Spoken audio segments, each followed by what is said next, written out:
늦게 자고 일찍 일어나는 거 바꾸려면 힘들어요. 저녁에 간식 먹어야 잠을 자는 사람들 간식 안 먹고 자는 거 힘들죠. 바꾸면 건강해지고 바꾸면 삶에 활력이 넘칠 텐데 그걸 바꾸는 것이 굉장히 어려워요. 왜 그럴까요? 인간은 습관이라는 것이 있기 때문에 그래요. 달달하고 짭짤하고 기름진 음식 먹으면 참 좋아하죠. 얼마나 맛있고 좋습니까?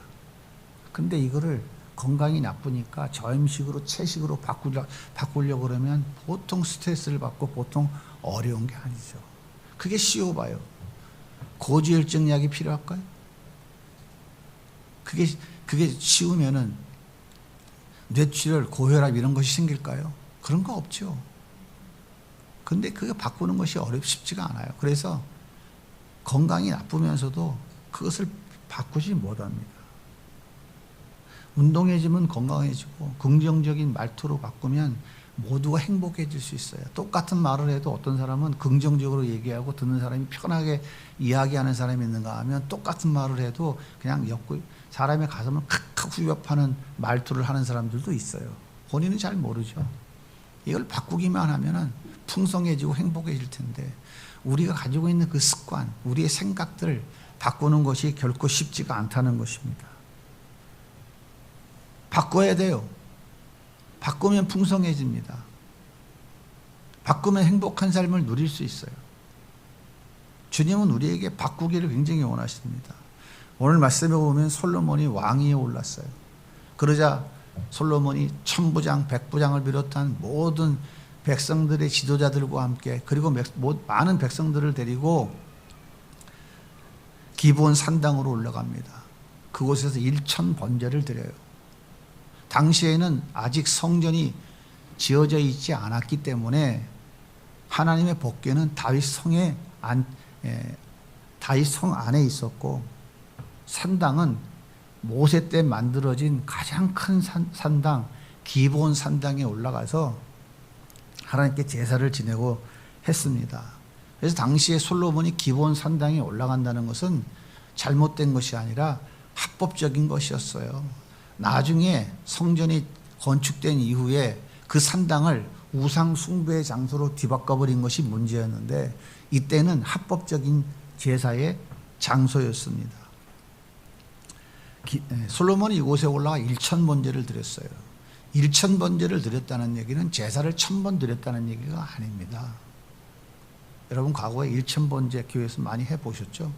저도 몇 번 해봤는데 참 힘들더라고요. 맨날 저녁마다 모여서 1000번의 제사를 지내 예배를 드리면 하나님 복 주신다고.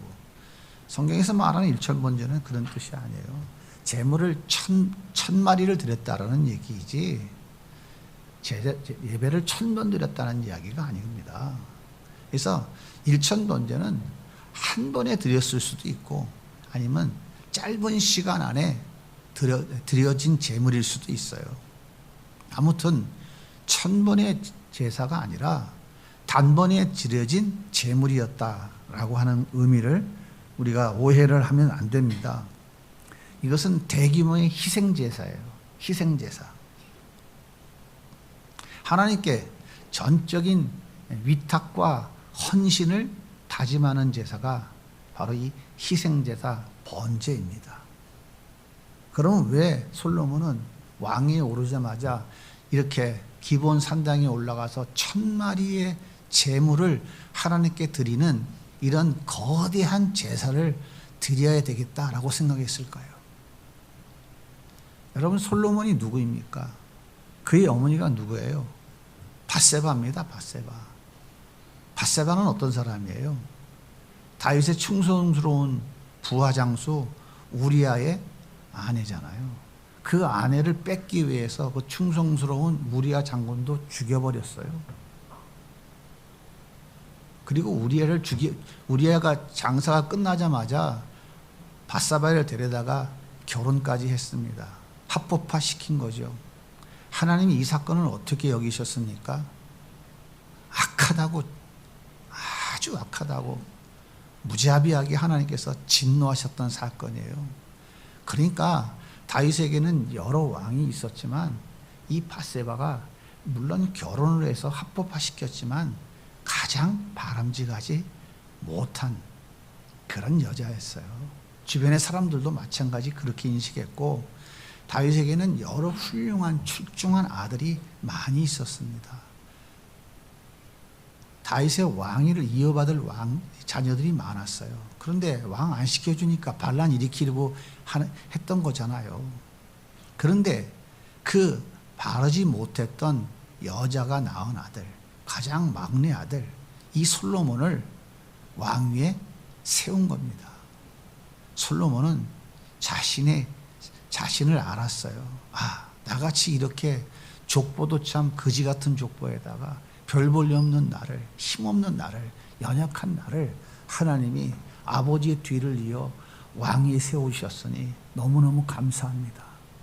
솔로몬은 그 마음을 가지고 하나님 앞에 내 남은 여생은 하나님께 충성하겠습니다. 하나님께 헌신하겠습니다.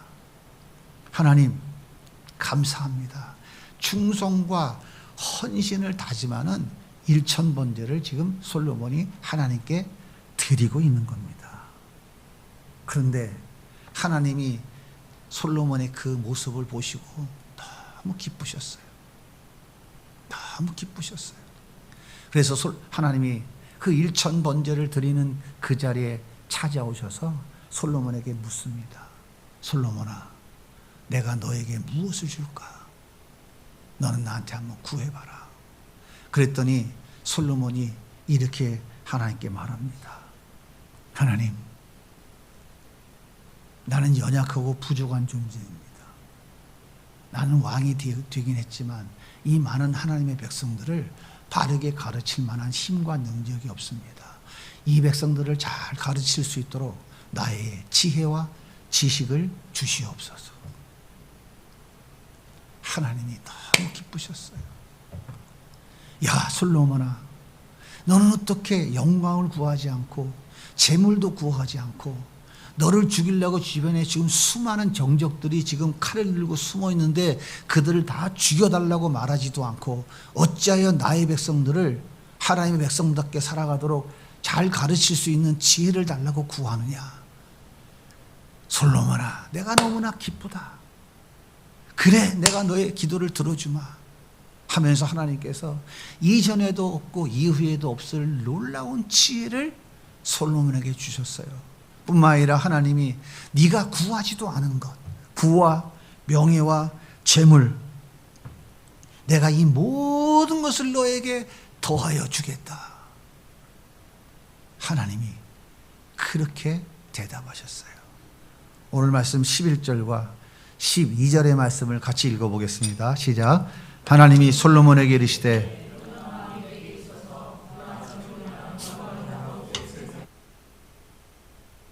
앙수도 구하지 아니하고 오직 내가 네게 다스리게 한 네 백성을 재판하기 위하여 지혜와 지식을 구하였으니 그러므로 내가 네게 지혜와 지식을 주고 부와 재물과 영광도 주리니 내 전의 왕들도 이런 일이 없었거니와 내 후에도 이런 일이 없으리라 하시니라.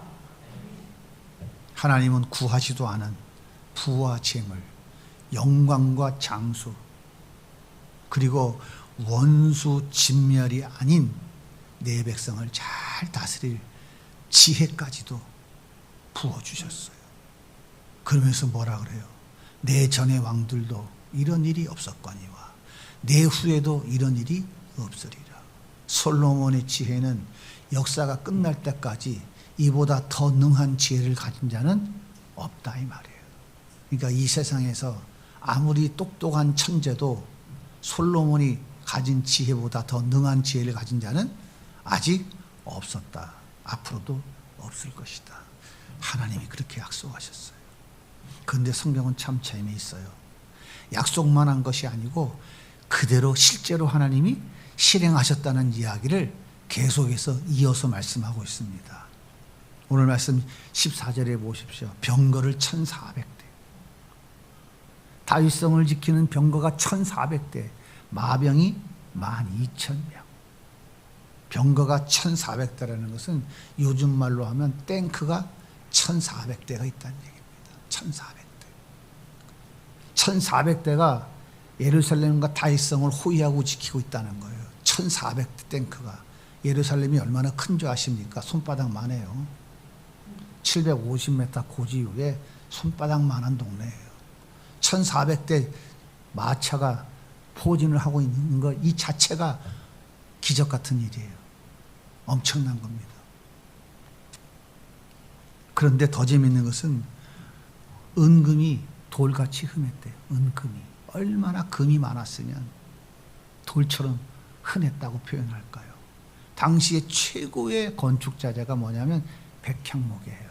그런데 이스라엘은 백향목이 한 나무도 없습니다. 한 개도 없어요.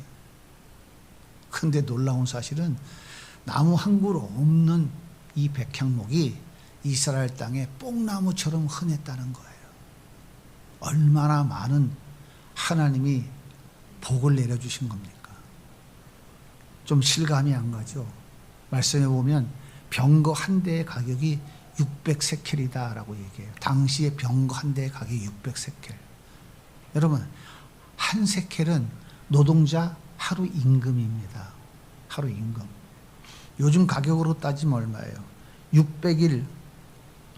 600일 동안 일하는데 하루 20만 원씩만 따지면 1억 2천만 원입니다. 1억 2천만 원.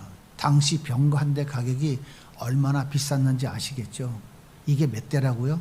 1400대. 말 한 필이 150세켈. 150세켈이면 말 한 필에 적어도 3천만 원 간다는 거잖아요. 몇 대가 있었다고요? 마병이 12,000명. 당시 노예 한 명의 가격이 얼마였냐면 30세켈이었습니다. 30세켈. 그러니까 병거 한 대면 노예 30명을 살 수 있는 돈이에요. 이스라엘의 군사력과 재정 능력이 얼마나 대단했는지 여러분 예측이 되십니까? 하나님은 자기의 명예와 부, 자기의 영광, 자기의 정적들을 제거해달라고 구하지 아니하고 하나님의 백성들을 하나님 백성답게 잘 살아가도록 그들을 잘 가르치고 지도할 수 있도록 나에게 지혜를 달라고 구한 솔로몬에게 하나님은 구하지도 않은 것.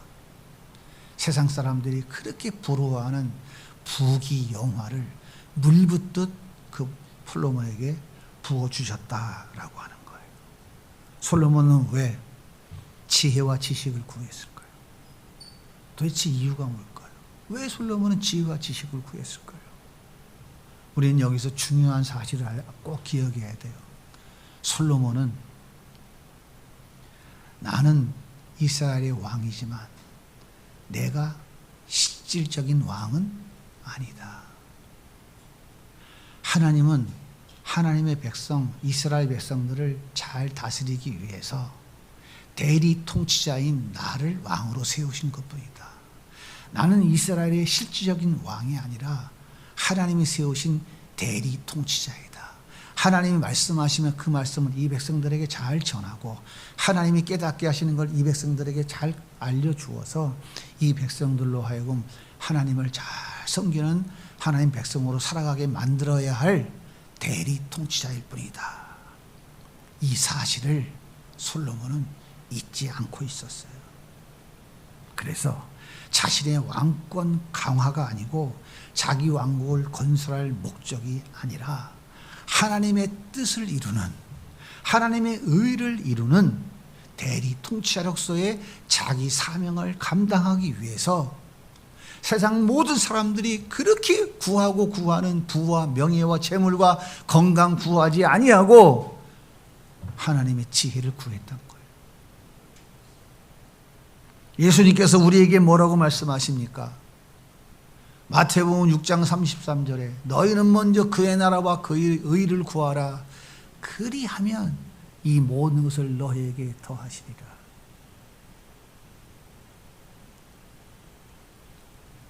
예수님은 3000년 전에 하나님의 백성들이 구해야 할 것이 무엇인지 이 땅에 오셔서 말씀하신 거예요. 너희는 먼저 그의 나라와 그의 의를 구하라. 그리하면 이 모든 것을 너희에게 더하시리라. 3000년 전 솔로몬의 사건을 통해서 하나님의 백성들이 구해야 할 것이 무엇인지를 이미 가르쳐 주신 거예요. 이 솔로몬 사건을 통해서. 3000년의 세월이 흐른 후에 예수님이 오셔서 유대인들에게 너희가 먼저 구해야 될 것이 무엇이냐? 그의 나라와 그의 의를 구해야 된다라고 말씀하신 거예요. 사랑하는 여러분, 우리는 무엇을 구하고 있나요? 우리는 무엇을 구하고 있어요? 내 성공, 내 유익, 내가 원하는 것? 아니면 그의 나라와 그의 뜻을 구하시나요? 너무 허공에 뜬구름 잡는 것 같은 이야기일까요? 우리가 하나님의 자녀가 됐다면, 하나님의 백성이라면 우리 모두는 너나 할 것 없이 다 하나님의 대리 통치자입니다. 우리 가정에서, 내가 섬기고 있는 직장에서, 내가 섬기는 교회 공동체에서, 내가 속한 어느 곳에든지, 어느 곳에 속해 있든지 우리는 하나님을 대리하는 자들이에요. 그래서 내가 속한 그 공동체, 그 가정, 그 생업, 그 사업장, 그 직장, 내가 속한 곳에는 항상 나를 통하여 하나님의 뜻이 이루어지고 나를 통하여 하나님의 의가 이루어지는 것, 이것이 바로 그리스도인 된, 예수 믿고 그리스도인이 된 우리들이 구해야 될 것이다 라고 하는 거예요. 우리가 예수 믿고 구원받아 하나님의 백성이 되어서서 하나님의 뜻과 하나님의 의를, 그분의 계획을 나를 통해서 내가 섬기고 있는 그 공동체에 흘려보내는 통로로 세우셨는데, 우리는 그 뜻이 이루어지는 것을 구하지 아니하고 오히려 그 공동체를 통해서 내가 원하는 것을 구하고자 하나님께 달라고 매달리는 것은 하나님이 결코 원하는 것이 아니다라고 하는 거예요.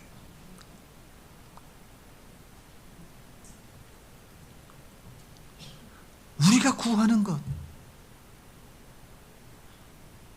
솔로몬이 구하지 않아도 하나님이 덤으로 주셨던 것, 그것이 뭐냐? 그것은 주님이 원하시는 것이 아니라는 거예요. 그건 주님이 그냥 덤으로 주시는 것이지 주님이 우리에게 구하라고 하시는 것이 아니라고 하는 거예요.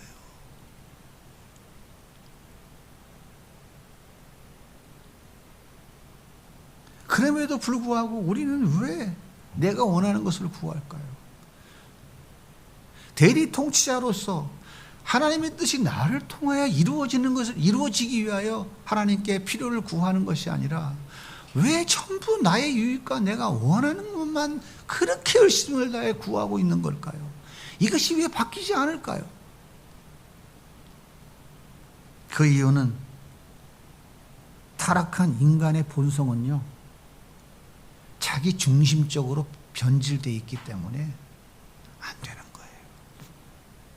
다시 말하면 선악과 따먹고 자기가 하나님 된 줄로 착각하는 인간들은요, 자기 안전과 자기 행복을 자기가 지켜야 되기 때문에 절대로 자기의 유익을 구하는 것 이외에 남의 유익을 구해? 더더군다나 하나님의 뜻을 이루기 위해서 하나님께 달라고 구해? 그것이 어렵다는 거예요. 전부 자기 유익을 위해서 구하면서 그거 안 준다고 하나님을 원망하는 거예요. 이것이 바로 범죄하고 타락한 우리 인간의 죄성인 거예요. 얼마나 기가 막힙니까? 그래도 우리 주님이 사랑이 많으시니까 책망하지 아니하시고 또 시간을 주시고 또 깨닫게 해주시고 또 알게 하셔서 결국에는 그의 나라와 그의 의를 구하는 진정한 하나님의 자녀이며 대리 통치자로서 세워져 가는 일들을 하나님은 오늘도 이루어가고 계시는 거예요. 이렇게 인간은 자기 죄성 때문에 자기를 위해서 구하는 거예요. 자기 안전과 자기 행복을 자기가 책임져야 된다는 착각 속에 있기 때문에 자기를 위해서 구하는 거예요. 더욱 중요한 것은 뭐냐면 하나님을 신뢰하지 않기 때문에 그런 거예요. 하나님의 말씀을 말씀으로 믿지 않기 때문에 그런 거예요. 이유는 그것밖에 없습니다. 이렇게 자기를 위해서 구하는 것은 우리 예수님께서 다 이방인이 구하는 거라고. 야, 그거는 예수를 모르는 이방인이 구하는 거야. 왜 그런 것을 구하니? 너희들이 필요한 것을 하나님은 이미 다 알고 있다니까. 다 알고 있는데 왜 자꾸 이방인들이 달라고 하는 그런 거 구하고 있니? 하나님이 주길 원하는 것을 구해야지 라고 말씀하고 있다니까요. 마태복음 6장 31절입니다. 같이 한번 읽어볼게요. 그러므로 염려하여 이르기를 무엇을 먹을까 무엇을 마실까 무엇을 입을까 하지 말라. 이는 다 이방인이 구하는 것이라. 너희 하늘 아버지께서 이 모든 것이 너희에게 있어야 할 줄을 아시느니라. 근데 우리 들고 이것만 구하고 앉는 거야. 하나님이 그거 아니라고 그러는데, 아니라고 그러는지 알면서 그거 달라고 이러고 앉았는 거예요.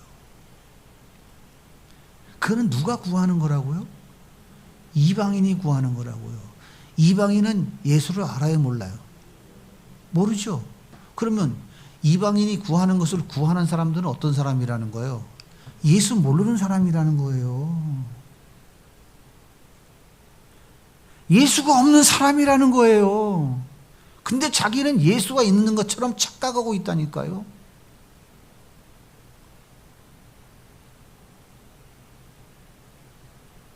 예수는 항상 언제든지 하나님의 뜻이 먼저였어요. 겟세마네 동산에서 그 처절한 십자가를 앞에 두고 예수님 그러시잖아요. 할 수만 있거든 이 잔을 내게서 옮겨 주옵소서. 그러나 나의 원대로 마옵시고 아버지 원대로 하옵소서. 예수님은 아버지의 뜻이 그 십자가를 지시는 것인 것을 알고 계셨어요. 하지만 인간이기 때문에 그 처절한 십자가 앞에서, 그 고통 앞에서 절규하고 계신 거예요. 하지만 그럼에도 불구하고 내 뜻대로 마옵시고 아버지의 뜻대로 하시옵소서.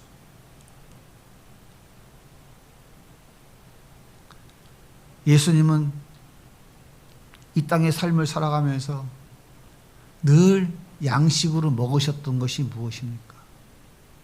이 땅에서 늘 항상 양식처럼 먹었던 것, 그것은 다른 게 아니에요.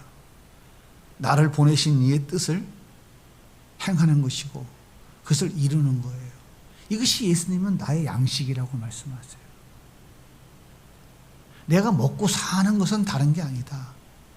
나를 이 땅에 보내신 아버지의 뜻을 행하는 것이다. 그래서 아버지의 뜻이 온전히 이루어지게 하는 것이다. 즉 뭐예요?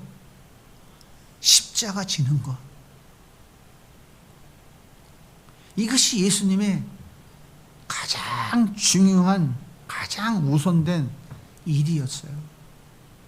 이 아버지의 뜻을 이루는 것. 예수님은 제자들이 기도를 가르쳐 달라고 하실 때 제일 먼저 예수님이 가르쳐 주신 기도의 내용이 뭡니까?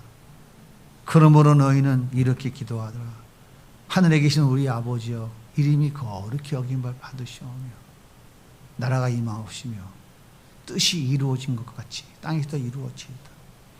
아버지 이름이 거룩히 여김을 받으시오며 아버지의 나라가 임하시오며 아버지의 뜻이 이루어지이다. 예수님은 항상 아버지의 뜻이 먼저였어요. 아버지의 뜻, 아버지의 나라가 이루어지는 것이고 아버지의 의가 이루어지는 것이고 아버지 계획이 이루어지는 거였어요. 이 땅에 살아가는 동안에 필요한 부와 명예와 권세와 자기 체면과 자기 이름을 높이는 게 아니었어요. 철저하게 짓밟히면서 머리 둘 곳도 없어 광야에서 돌베개로 주무시면서 그의 삶의 전부의 우선은 뭐였냐면 아버지 뜻이 이루어지는 거였어요.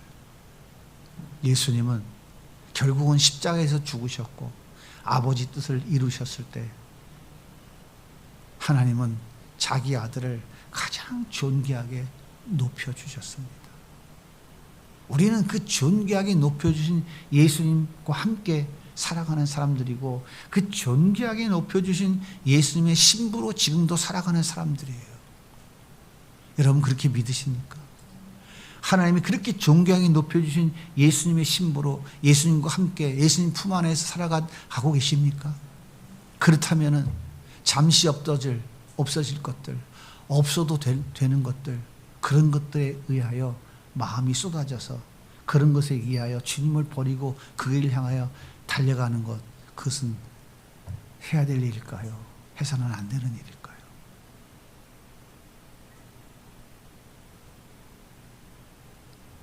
그러므로 우리는 바꾸어야 돼요. 우리의 기도의 순서를 바꿔야 됩니다. 그러면 풍성해집니다.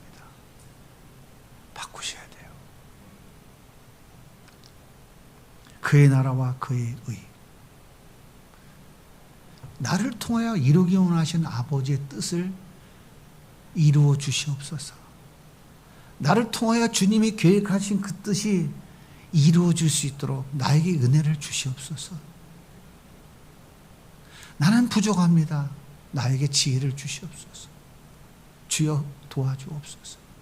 우리 교회를 위해서 하나님께서 더 행복기실과 그리고 대안학교를 통해서 아버지의 뜻이 이루어질 수 있도록 은혜를 주시옵소서. 나는 부족합니다. 나는 아는 게 없습니다. 우리는 가진 것도 없습니다. 아버지 뜻이 이루어질 수 있도록 은혜를 주시옵소서.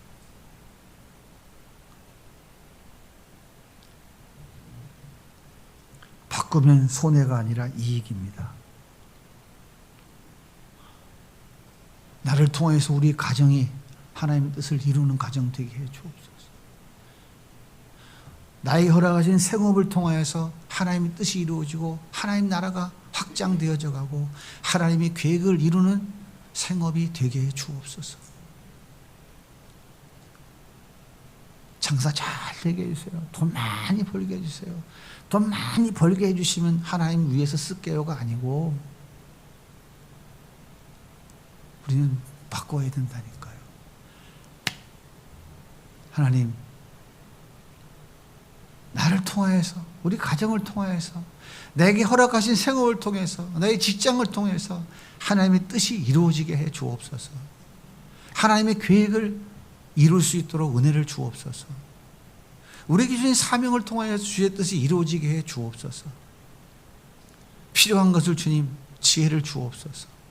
필요한 사람들도 하나님께서 그러면 보내주실 줄 믿습니다. 그것이 우리가 해야 될 기도인 거예요. 이렇게 해주시면 이렇게 하겠습니다. 하나님이 우리가 조건부를 내세우면 그것을 믿으실 것 같습니까? 하나님 1억을 벌게 해주시면 5천만 원 헌금할게요. 그걸 믿으실 것 같습니까? 1억 벌게 해주면 5천만 원 헌금할 것 같아요? 난 그런 사람 아직 한 명도 못 봤어요. 왜요? 나도 안 하니까. 내가 노력해서 벌었지. 그게 인간인 거예요. 그러니까 하나님이 그런 거를 구하지 말라는 거예요. 그건 이방인들이 구하는 거라는 거예요. 대안학교를 하려면 사람이 필요한 걸 하나님 몰라요? 알아요, 몰라요? 대안학교 하려면 돈이 필요한 걸 하나님이 알아요, 몰라요? 대안학교를 필요하면 선생이 필요하고 대안학교 하려면 장소가 필요한 걸 하나님이 알아요, 몰라요? 근데 그것만 들고 달라고 기도해요? 그게 뭐 하는 거예요? 1억 벌게 해주면 7천만 원 헌금하겠다는 거하고 똑같은 거예요. 장소 주문할게요. 그건 제가 농담할 때 한마디씩 하는 거고 그게 전부가 아니라고요. 돈 안 주면 캠프 안 하고 그건 제가 여러분들에게 힘줄 때 하려고 하는 거고 그 얘기할 때까지는 쎄 빠지게 기도하는 거예요. 주의 뜻을 이루시옵소서. 말장난하는 게 아니고요. 그런데 우리가 이방인처럼 구하고 있는 거예요. 하나님은 이방인처럼 구하는 우리들을 신뢰하지 않으십니다. 너는 아직도 멀었구나. 이방인처럼 구한다는 얘기는 무슨 얘기입니까? 하나님을 신뢰하는 것이 아니라는 거예요. 여전히 자기 힘으로 해보겠다는 거예요. 그러니까 하나님이 계속 깨트리시는 거예요. 죽어라, 더 죽어라.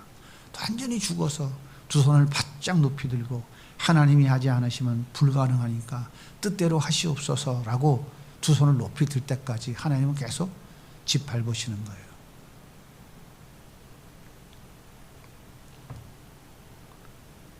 우리는 바꿔야 돼요. 뭘 바꿔야 돼요? 하나님의 나라와 그의 일을 위해서 우리는 구해야 되지. 나의 유익을 위해서 내가 원하는 것을 얻고자 구하는 것, 이걸 바꿔야 돼요. 이것만 바꾸기만 하면 하나님이 주신 은혜와 그 복이 풍성하게 우리 삶 가운데 넘쳐나고 있어요. 넘쳐나게 됩니다. 나에게서 하나님의 영광으로, 나에게서 하나님의 사명으로, 나에게서 하나님의 뜻으로, 나에게 하나님의 말씀으로 구원받은 하나님의 자녀가 그의 뜻을 구하고 그의 뜻을 따라가는 것은 당연합니다.